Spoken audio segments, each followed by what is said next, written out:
અત્યારે બધા બાળકો છે ને જમવા માટે આવે છે અને ચલો આપણે બાળકોને મળીએ. અમારા બાળકો છે એ આવી ગયા છે જમવા માટે.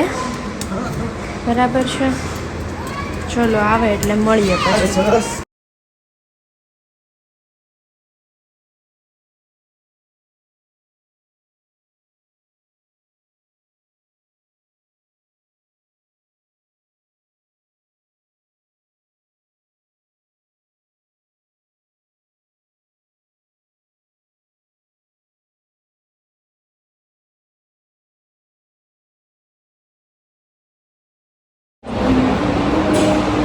હેવી એ હેવી કોણ બોલાવે છે હેવીને?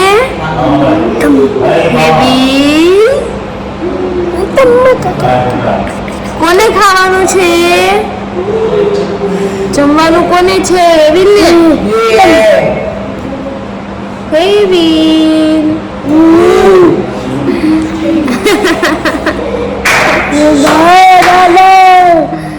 ચલો હવે જમી લઈએ ને હેવિલ.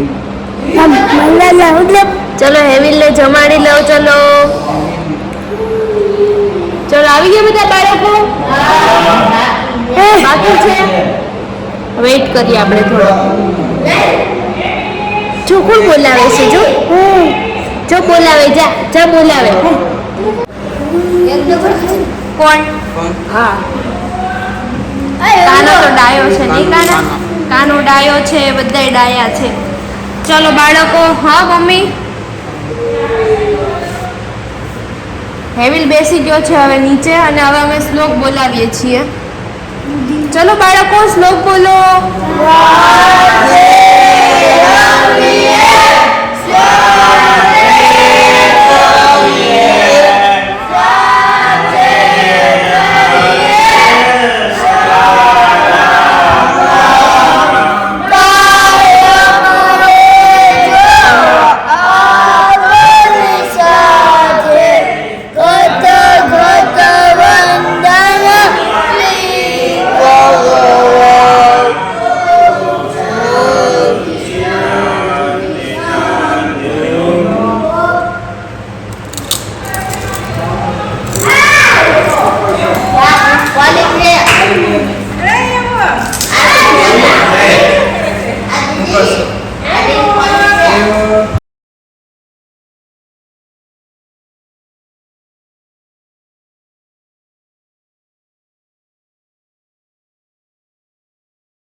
અત્યારે બપોર પછીનો જે નાસ્તો આપવાનો હોય તો બાળકો માટે દાબેલી આવી હતી આજે, એટલે બધા બાળકોને દાબેલી આપે છે ભાઈ, અને સરસ મજાની બધાએ દાબેલીનો નાસ્તો કર્યો.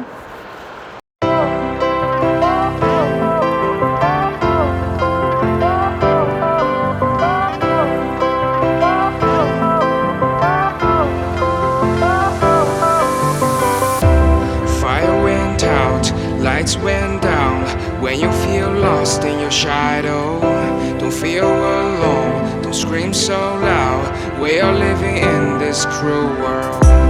Broken but strong, gotta move on. You're not a bakery of life. Equip my soul, find the real gold. I'll fulfill what I started. એમના નિમિત્તે આજે બાળકોને ભાજી પાઉં બનાવ્યા છે અમે અહીંયા ઘરે, એટલે પાઉં એ લોકો લેતા આવ્યા હતા અને ભાજી સરસ મજાની અહીંયા બનાવી છે. તો ચલો હમણાં પછી બાળકોને જમવા આપી દઈએ અને બાળકો બેસી ગયા છે.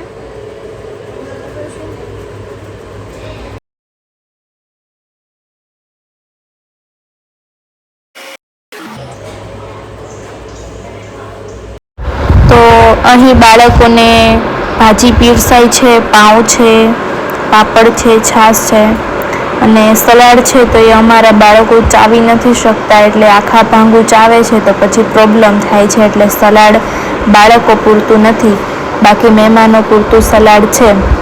અને સ્વીટમાં તો એટલું બધું અત્યારે ઉનાળાની સિઝન છે એટલે આઈસ્ક્રીમ ને એવું બધું અવારનવાર હોય છે.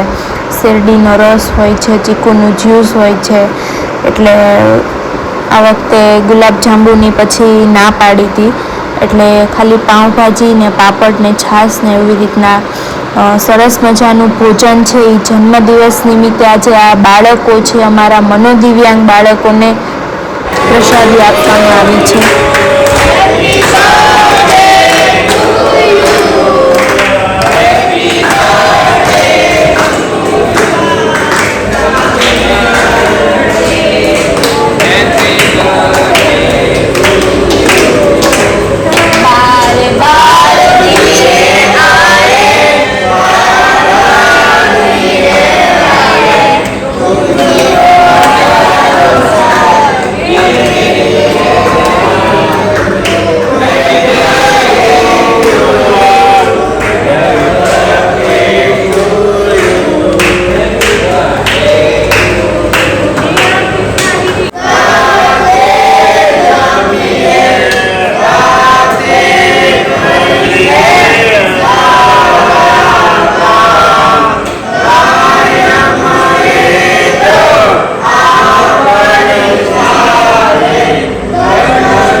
કિલોમીટર દૂર કમી કેરાળા ગામ આવેલ છે. ત્યાં મનીષાબેન કાછડિયા સંચાલક તરીકે કામ કરે છે. મંદ બુદ્ધિના બાળકો અહીંયા અભ્યાસ પણ કરે છે.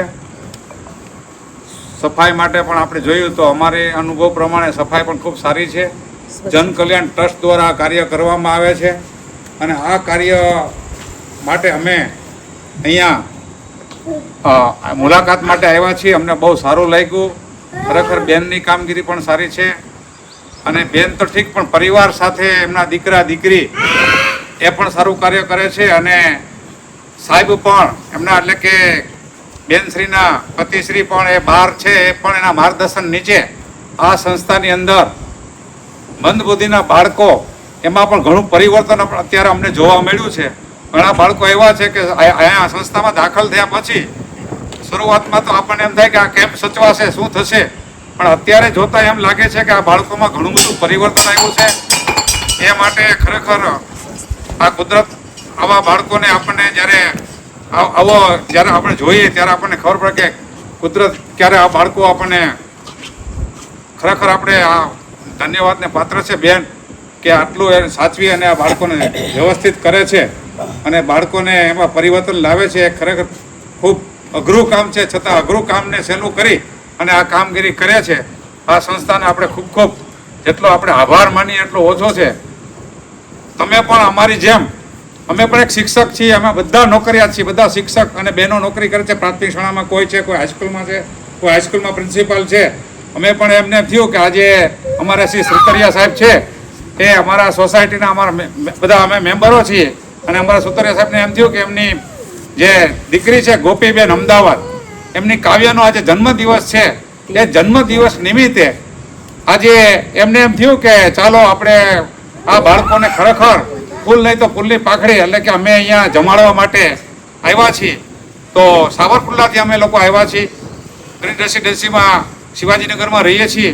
તો બધાને હું એવી પ્રેરણા આપું છું કે તમે પણ ક્યારેક આવા બાળકોની મુલાકાત લઈ અને સહભાગી બનશો તો ખરેખર ખૂબ ધન્ય અને પાત્ર બનશો.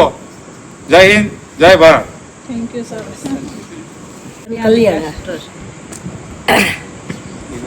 અમરેલી જિલ્લાનો સાવરકુંડલા તાલુકો અને નાનકડું એવું ખોબા જેવડું ગામ કેરાળા, કમી કેરાળા જન કલ્યાણ મંડળ. ખરેખર કહેવાય છે કે માનવ સેવા એ જ પ્રભુ સેવા છે. મંદિરની અંદર જ્યારે જઈએ છીએ તો મૂર્તિ જે છે એ બોલતી નથી. ગમે તે ધરો તો એને કોઈ આનંદ કે અનુભૂતિ નથી થતી. પણ આ બાળકો એવા છે કે ભગવાનના દર્શન કરીએ કે અમને એ જોઈને એ લોકો પણ એ બાળકો રાજી થઈ ગયા. એટલે સમાજની અંદર આ કાર્ય કરવું એ ખરેખર ખૂબ કઠિન હોય છે. પરંતુ આ મનીષાબેનનો પરિવાર જે છે એ આ કાર્ય કરી રહ્યું છે એ ખૂબ સરસ અને અમને પણ પ્રેરણા મળે છે અને અમે પણ હજી એવો બધા લોકોને નથી જોયું એ લોકોને પણ અમે એમ કહેશું કે તમે એક વખત આ સંસ્થાની ચોક્કસ મુલાકાત લ્યો અને માર્ગદર્શક બનો અને ફૂલ નહીં તો ફૂલની પાકડી રૂપે પણ એને મદદરૂપ થઈએ. ખૂબ સરસ.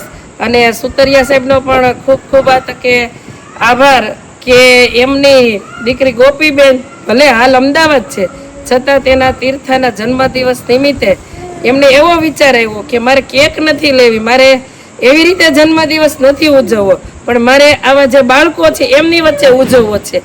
તો આ એક ખરેખર ખૂબ પ્રેરણાત્મક પ્રસંગ છે. ખૂબ સરસ. ધન્યવાદ.